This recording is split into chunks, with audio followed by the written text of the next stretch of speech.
Welcome to our podcast, Doing It Right. This podcast reveals authentic stories from successful leaders doing it right. It's about their journey to become a leader, their choices, motivations, and lessons. In essence, how they built successful personal brands. Your host is Valerie Sokolosky, author of 8 leadership books and nationally known as an authority on executive presence and personal branding. Let's get started. Here's Valerie. Well, welcome to the 99th podcast. I can't even believe it. And guess what? When we have the 100th, we're going to have a really special show. So tune in, and that means I want you to hit the red button there. Do you see where it says subscribe? Do hit the red button, because then you won't miss any of these fabulous guests. Many of them have such incredible stories, and the one today I can't wait to talk to Kate Weiser about. But first, let me just tell you something. People ask me all the time, why do I have this podcast? Well, owning Valerie and Company training and coaching firm for 25 years, I would say, it's always been my passion to really think about with leaders, how can you stay authentic? You know, as you climb the corporate ladder, as you're an emerging leader and you're trying to do the best you can, don't ever become somebody you think you should be, because that's what it'll take to fit in. Our guest today is going to talk about that. This is all about authentic leadership, and I just want to welcome Kate Weiser today, the chocolate queen. Hello. Oh, Kate. Listen, this is so much fun. I have to show you and the audience. My family gave me this a long time ago, because I know that chocolate is part of a balanced diet. It is. It really is. It's in the pyramid of food groups. You have to have it every day. Tell us some interesting facts about chocolate. Well, I mean, chocolate for me is probably the most challenging food to work with.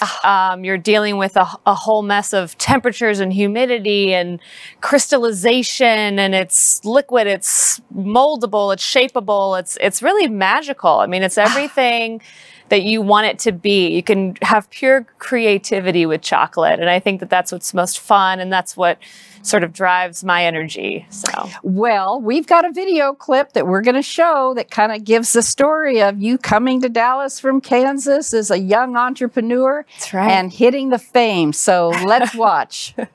I decided to move to Dallas for love, as a lot of people do. It was January or February of 2009. A lot of the restaurants were really tightening their belts. Getting into chocolate making, it was kind of out of desperation. I was looking for a 3rd or 4th part-time job just to make ends meet. And chocolate is a totally different animal than pastry.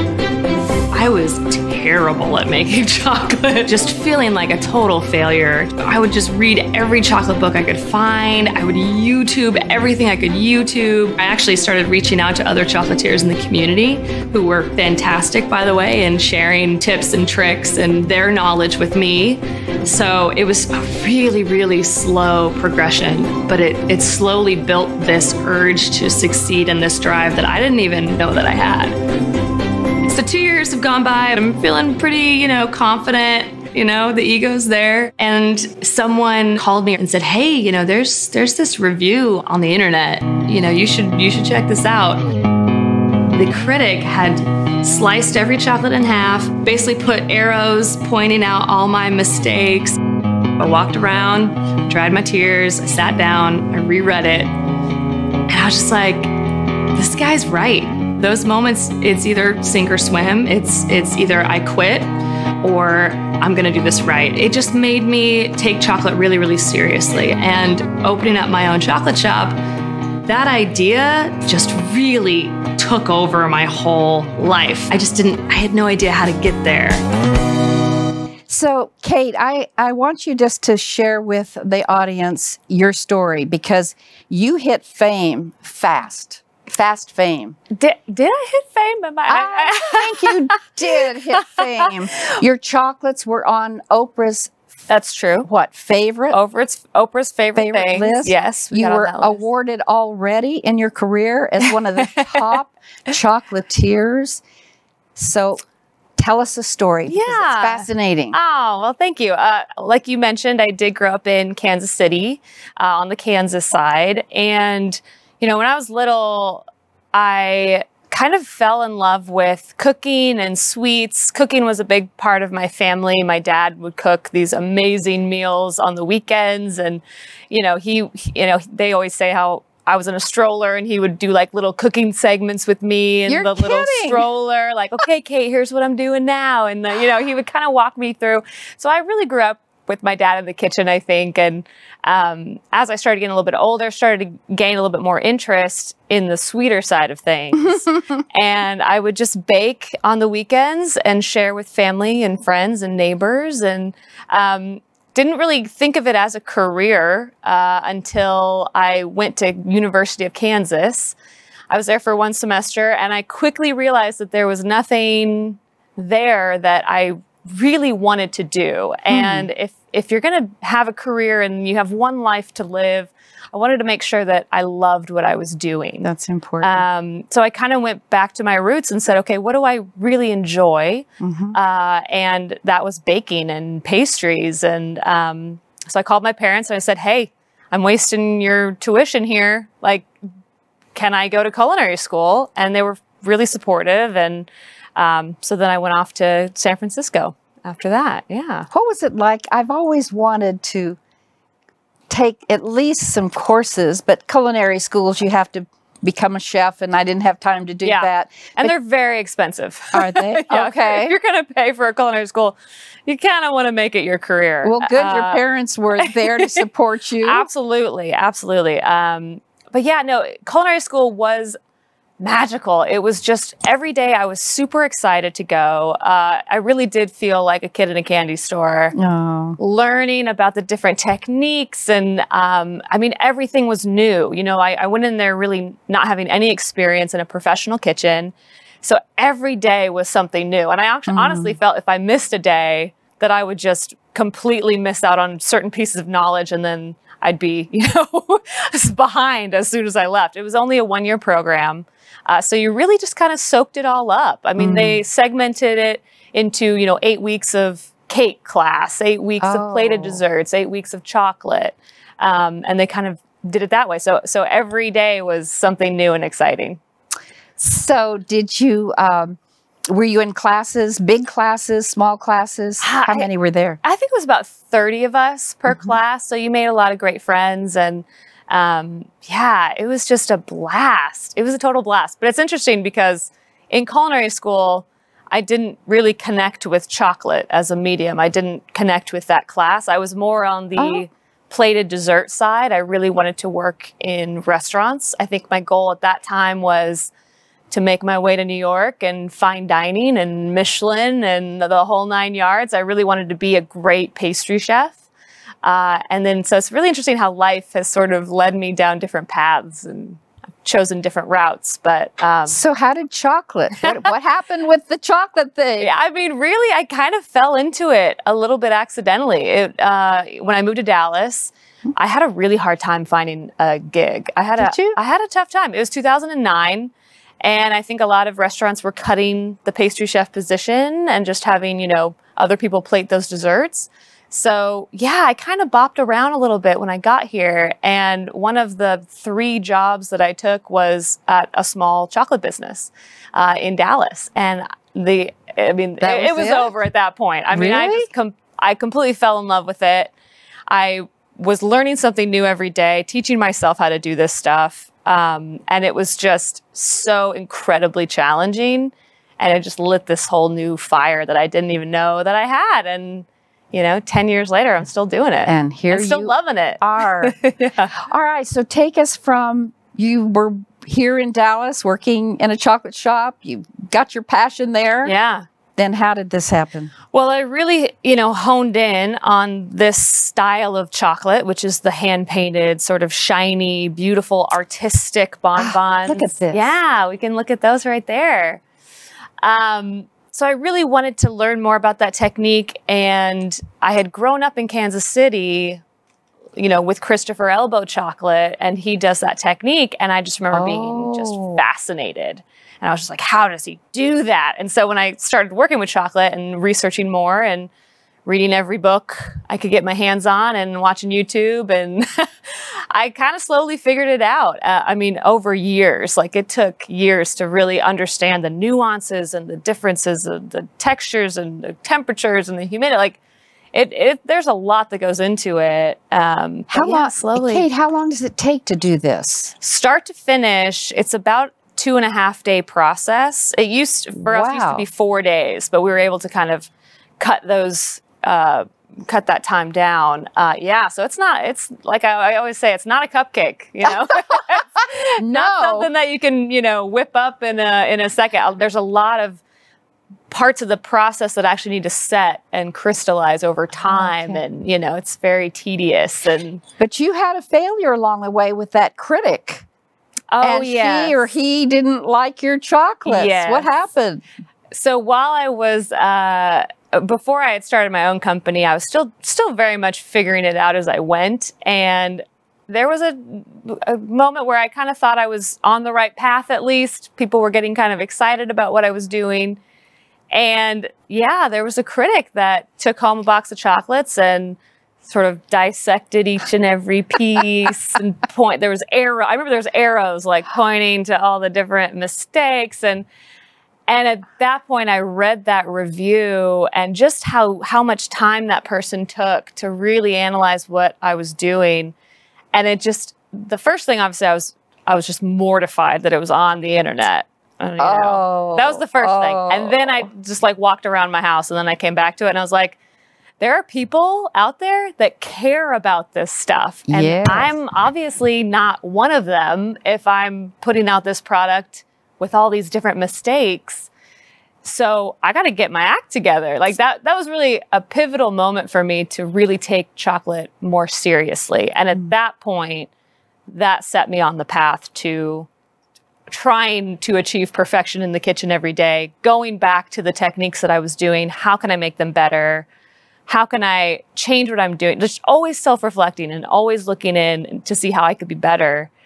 So it was probably the best thing that could have happened. Isn't that a great attitude to have? Well, this failure was the best thing that ever happened to me. Yes, and I truly believe that. I mean, failure is so important in growth in general, whether it's in your personal life or your professional life.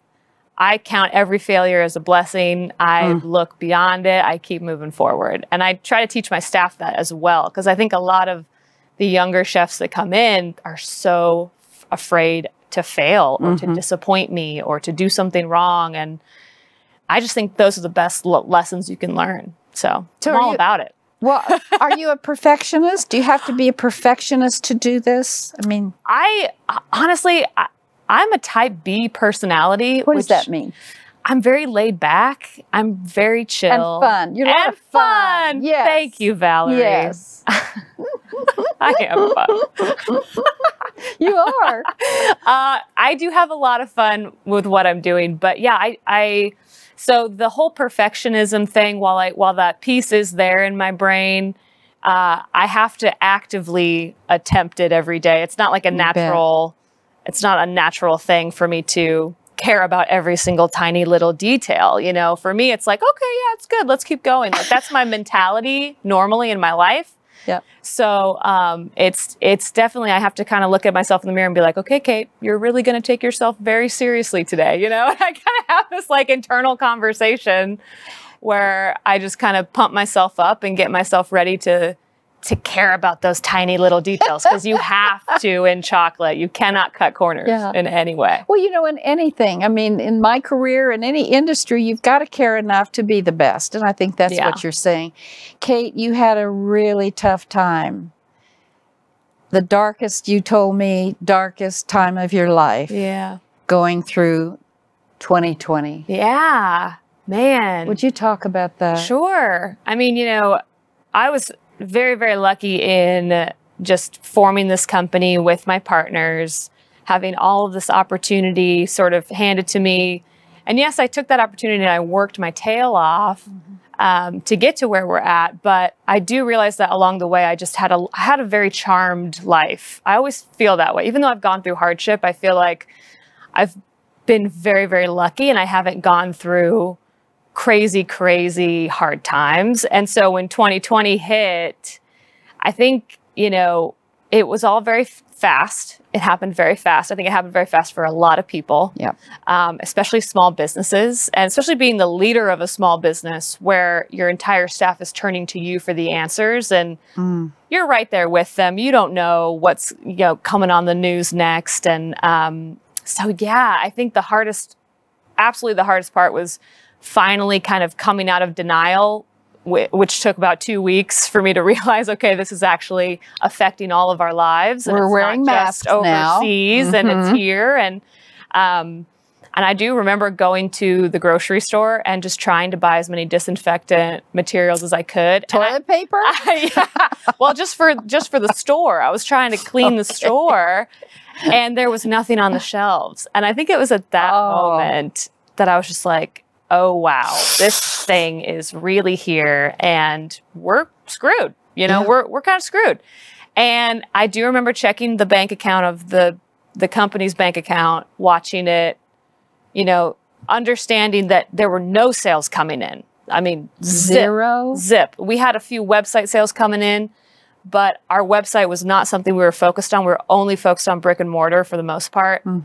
And I just remember counting the days until next payroll and just watching the money just going out when I'm paying the bills. And I just remember thinking, I have enough money for 2 weeks of payroll, and that's it. Wow. And it just like, wham, it really. From really being successful. From being really just well-oiled machine to a certain extent. Not having to worry about things like that. And I ended up having to lay off like 95% of my team. How many people was that, Kate? I had about 35 full-time employees, a mix between full and part-time. Then I went down to just myself and 2 other people. How did you do that? It was definitely the hardest day, because you just have one conversation after the next, and it's a lot of tears on both sides. And because these people are my family at this point, you know, they've been with me so long. I mean, everybody. So that was really, really tough. And I think the following month, where I'm coming into the store and I'm literally by myself, that was, it just put everything kind of into perspective of like, this place is nothing without its people. I mean, that's really what it is. Like, it's not even fun anymore without the people there. So yeah, that was a really hard time. Well, many of the listeners can have, resonates with them, because many companies had to do that. Yeah. I love the story you told about the ship. The lifeboat. The lifeboat. Yeah. I want you to tell that story. Yeah. I think it's a great thing to remember. Yeah. Well, my partners at Trinity Groves, you know, we have a Trinity Groves management group, and Christy Rather heads that manager group, and she's been an amazing mentor to me over the years. And, you know, and I was just in those dark days, she was like, Kate, I want you to visualize that you are driving a lifeboat. And right now, you can only put 2 people in the lifeboat.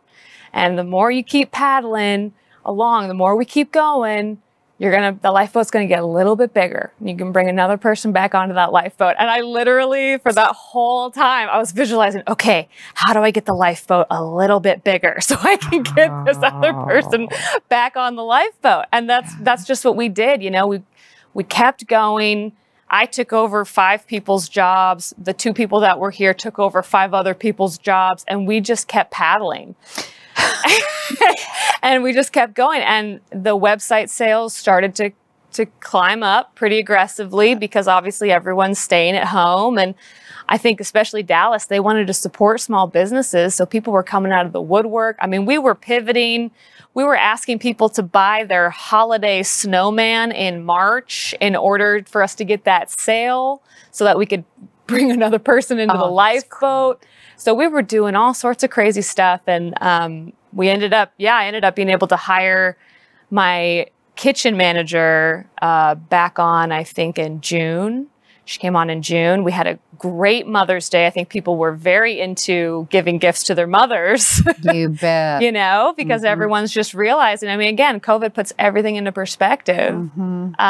So yeah, we were slowly able to bring back, I think by the end of June, we had 9 people back. And how was Christmas? And that felt good. How was the Christmas holiday? Christmas was insane. Christmas was absolute insanity this year. Yeah, I mean, talk about the journey that we took to get to Christmas. I mean, you don't even know what to predict. You don't even know COVID just took us back to year one where there was no data that I could use to predict sales, and I didn't understand what the website was going to do, and we were still very short-staffed. I think by November we were back up to like 15 people, and we were kind of getting our plan together. But the chocolate business, you need to start preparing for Christmas in June in order to make enough chocolate to feed people for Christmas. I bet. We couldn't start until September. So we were already very behind production-wise, and we got completely wiped out. It was such a blessing. Yeah, I mean,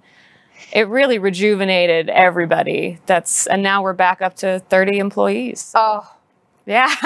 Now see? Yeah. So I'd love to hear what it is that you do for yourself to keep that, to keep yourself going. Yeah. What is it that you had to do that kept the grit going? And you're still, Kate, you're going in at 4 o'clock every afternoon yourself till 9 at night.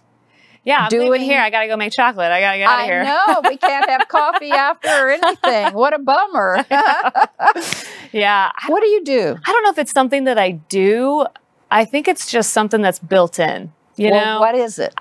And where does it come from? The motivation. I mean, motivation does ebb and flow. And a lot of times my motivation is fear of failure. And this Thanks for that. Thanks for that. Yeah. And this is just, I don't know, when you start a business, it becomes intrinsically a part of who you are. It's got your name on it. Oh, well, yeah, it does. So it is, yeah. That's very a driver. Much, yeah, that's a driver. But it's more than fear of failure. It's just like, this is who I am, and this is what I do, and this is what I've chosen to dedicate my life to. And so even just the thought that someday you'll wake up and you won't be Kate Weiser Chocolate, that thought alone is enough motivation to keep you going, because I am so incredibly lucky that I get to do this every day. I'm not going to let that go.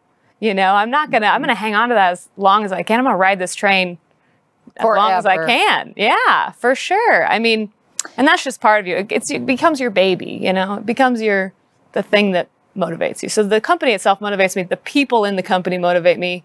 Because I experience burnout, for sure. Do you? For sure. Oh. And then I'll take a weekend off, and then I'll be, refreshed.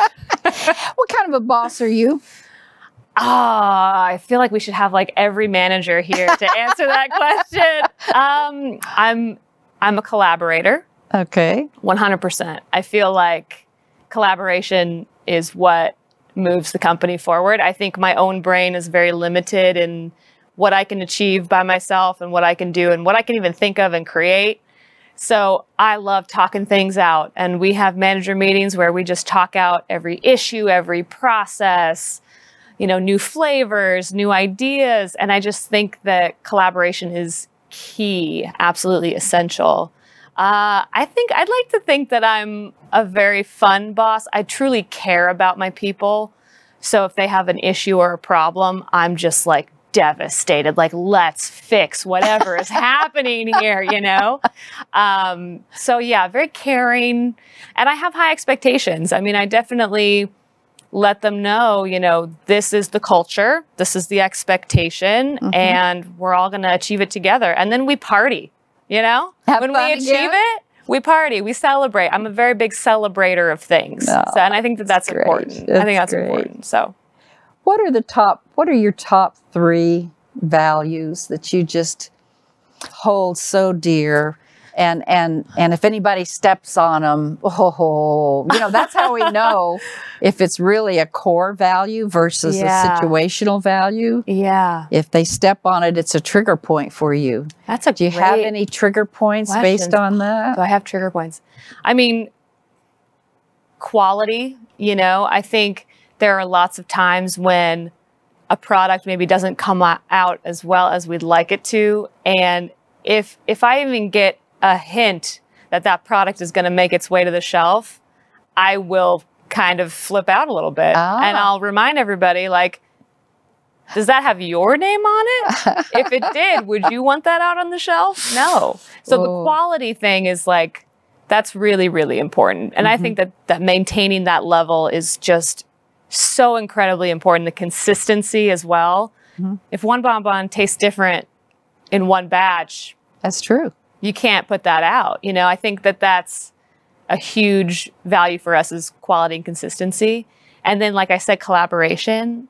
I mean, that's just such a big part of it. If someone said, you have to only do or complete your ideas, I'd be like, well, then that sounds like the most boring chocolate company in the world. I want to ask you, if you had one word, this comes from my training in personal branding. We get people down to one word that's their brand. Are you ready? So I'm giving you some just one. One word, my brand is. What would you say? The first word that came to mind without even thinking was fun. Okay. That was the first, like I didn't even think, like literally immediately it was like fun. Take that. Take Bing. that. And you know, when you go into the shop, I have to say, as I have gone into the shop, the atmosphere is fun. It's very fun. It's not like people are standing there saying, "Can I help you?"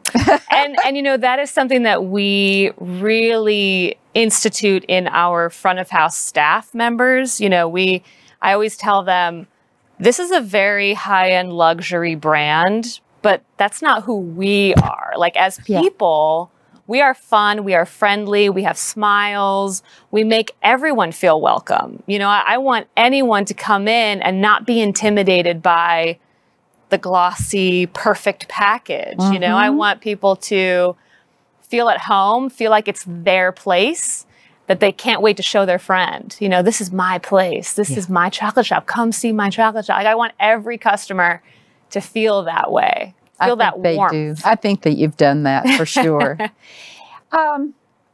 If you could be an appliance, what would you be and why? Oh my gosh, we're gonna have to really think about appliances here. For you. I mean, toasters are pretty like reliable. You know, they give you a good product. If I could be, That's a great question to take home to the staff today. They're very up, you know, pop. Yeah, you know, I will ask that question to the staff. They will love it. They will really think critically about it. Yeah. Man, maybe an immersion blender because I bring things together. There you go. It's a great question. That is a great question. It's actually a question on a survey that I have my clients do when they go through the personal branding process. Yeah. And the funniest one I ever got back was that Valerie's a popcorn popper. Okay. And they said, because she's so full of ideas, but the good thing is they all fall in the bowl and they get eaten. Now, you can think of how could anybody say anything any different, any better, any more wonderful? Yeah. It says, at least I do something with those ideas, right? That's awesome. So I'm all inspired. Popcorn popper. I love it. I'm jealous because me, immersion blender, I do one thing. You can take it. Yeah. You can take it. Kate, what's something that very few people know about you? Oh, gosh. Like something, are we going deep or are we going surface level? You go anywhere you want. I'd love to go deep. Come on. Something very, okay. I think there are people that know this about me for sure, but I think the majority of people looking in on my business is that I have no idea what I'm doing. Truly, like I am living every day learning and growing. And so many people ask me so much business advice. And yes, I've grown in a successful business over 6 years, but I just worked as hard as I could to figure out these problems. And I'm just now starting to feel like I'm working smarter and not harder. So I think people looking in think that I have it all figured out, but I don't, not at all. And I love that. I love that. I love that. Thank I you. love learning new things every day. And yeah, I think the second that I stop learning from this business will be the second that I get bored with it, honestly. And that leads to a really important piece of advice I'd love for you to give, which is, as a young woman coming here and a female, how do you ask for what you want? Yeah, I mean, I think asking for what you want, you have to bring a lot of confidence to the table. And I truly believe that confidence is not something you are ever born with. It is a skill. And it is something that you have to teach yourself, and it is something that you have to practice.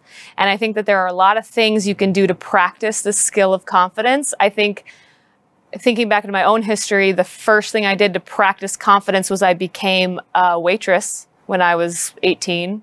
That'll do it. That'll do it. You have to go up to a table full of strangers and, you know, dance for your dinner, kind of. So that really taught me a lot of confidence. And then as you grow, you just start really, and I would really conscientiously do it too. Like I would say, okay, I'm walking into this, I'm coming into this right here. Mm-hmm. What am I going to do? How am I going to act?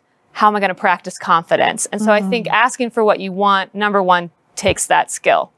It also takes, like we talked about earlier, preparedness. Mm-hmm. Confidence plus preparedness means you are the expert in the room. Mm-hmm. And when you have both of those things, when you present a very clear argument, you don't have to get emotional. You don't have to raise your voice. You don't have to be assertive. You don't aggressive. You don't have to be aggressive or pushy. You just say, here's what I want. Here's why I want it. Yeah. Here's when we'll make our return on the investment. And then it worked, you know, and then, you know.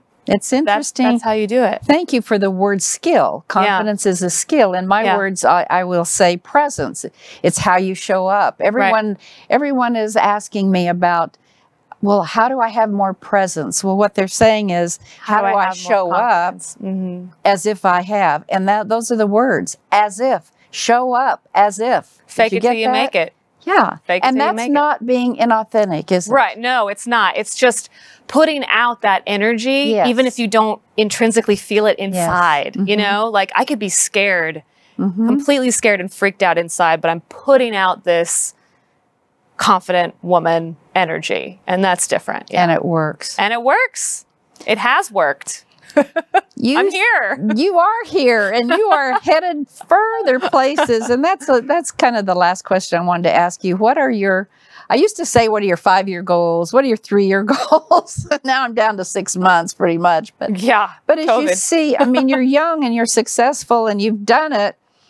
I don't know how many more creative things you're going to come up with. So many more. So much room for growth.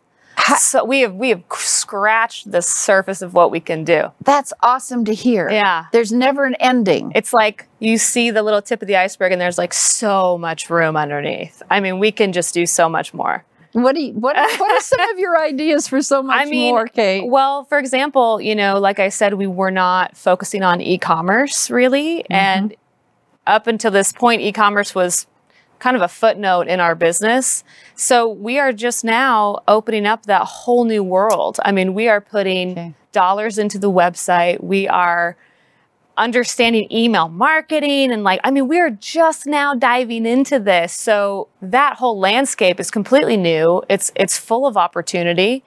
So yeah, I mean, brick and mortar, at some point, COVID will be over. You're in Neiman's. This is not forever. That's pretty good. Neiman Marcus. I mean, that's what I'm saying. There's so many different avenues we could take and different directions we could go. And I just feel like we're sitting on rocket fuel and we haven't even lit the match yet. Like there's a long way to go. Isn't that wonderful? It is. I feel very fortunate. I just hope, and I know that the audience has listened to this and watched this and gotten some real nuggets of things that you can think about in your own career, in your own life, in your own personal situations as well. You've given us some great, what I call teachable points of view, which you've seen on the screen as we've talked about them. Is there anything else you'd want to leave the audience with before we say adieu? Well, I have this amazing candy bar for $6. Also, we have these malt balls here. If you like, we have chocolate bars. No. Well, seriously, now of all these things, I always go to these because that's our bread and butter. Well, that's Kate, where you should go. I have to tell the audience I have been buying these for my friends and business clients since you started. Oh, yeah? And I told you that one of them said, Valerie, where did you get those incredible designer, she had all kinds of words for this, but I mean, they are incredible and they taste incredible. Thank you. Of all the things you've done and created in chocolate, is there one favorite thing so far that you go, oh, that was so fun to do and it worked? So there's so many things. We do a lot of fun molded figures over the course of the year, and I've made clowns that were like this big out of chocolate. I've done really fun things for Easter, big displays.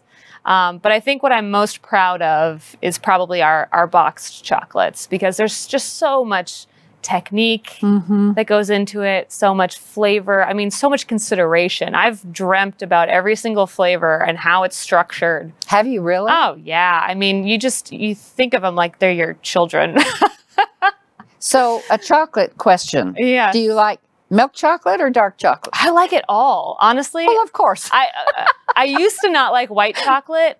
White chocolate has its place. If you put the right acid with it, a little salt with it, I mean, you can get some good product. I've very recently started liking milk chocolate. I used to not like. You didn't like milk chocolate? No, oh. Never. I was a dark chocolate person.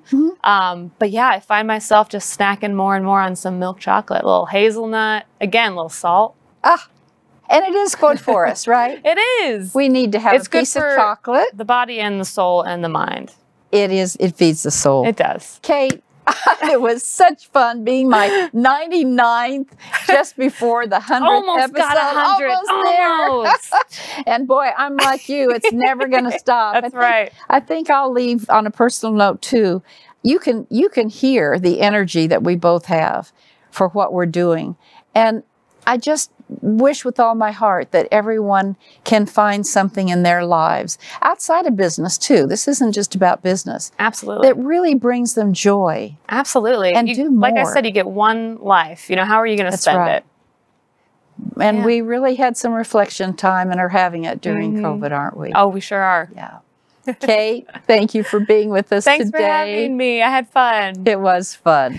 And you can find out more about Kate Weiser if you go to her website, kateweiserchocolate.com. That's no S, right? Correct. Not chocolates, chocolate. Until next time, listen up. I would love to talk to any of you who are interested in any kind of coaching and training as it has to do with leadership. Authentic leadership. How you show up, that's your presence, and who you are at the core, that's your brand. Just email me, Valerie at valerieandcompany.com. Until next time, 100th, wait for it. Bye for now. Thanks for listening. To receive Valerie's voice, free monthly leadership tips, and to learn more about her leadership programs and coaching, visit her website, valerieandcompany.com.